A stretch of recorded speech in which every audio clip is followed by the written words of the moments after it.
Tingnan mo mga guys, nandito kami iniwan. Naantay namin sila dito. Asa na kaya yung may order ng paninda nagsarado na. Tagal-tagal nila. Yan. Mga mali ang mga destination nila Iwan kami dito, mag-alok daw kami. Tapos ngayon may order sa amin, hindi naman namin sila matagpuan kung nasaan na. Oh. Talagang mga may diferensya talaga. Talagang mga talaga. Hindi malaman kung ano yung mga nila sa sarili nila. Hindi nila didisiplina yung kanilang mga sarili. Yan. Dito kami ngayon nag-iintay, nakaupo dito sa mga tabi ng tindahan. Ang init-init. Ayan. Hindi ko alam kung saan manggagaling sila. Hindi natin dapat na tinignan natin kanina kung saan papunta yung sasakyan.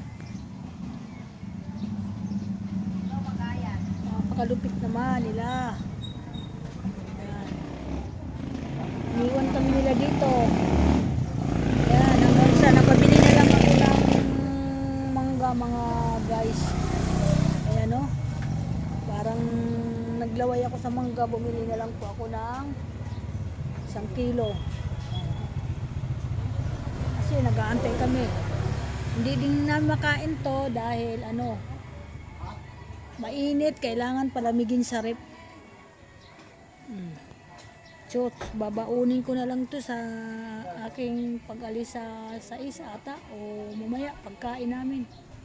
Ay, ang tagal nila. Nasaan na kaya?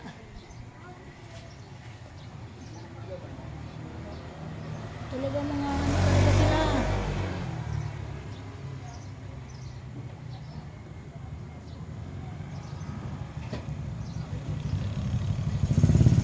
Hindi init na yun dito. Tapos nalubat pa yung aking ginagamit na electric fan. Nalubat. Wala tuloy akong magamit na electric fan mga bossing. Ayan, good afternoon po. Siguro ngayon tanghalian na, hindi pa kami kumakain. Hindi namin sila makita kung nasaan na sila. Sabi nila mag-antay lang kami dito. Tapos kanina pa kami nag-antay dito, wala pa sila.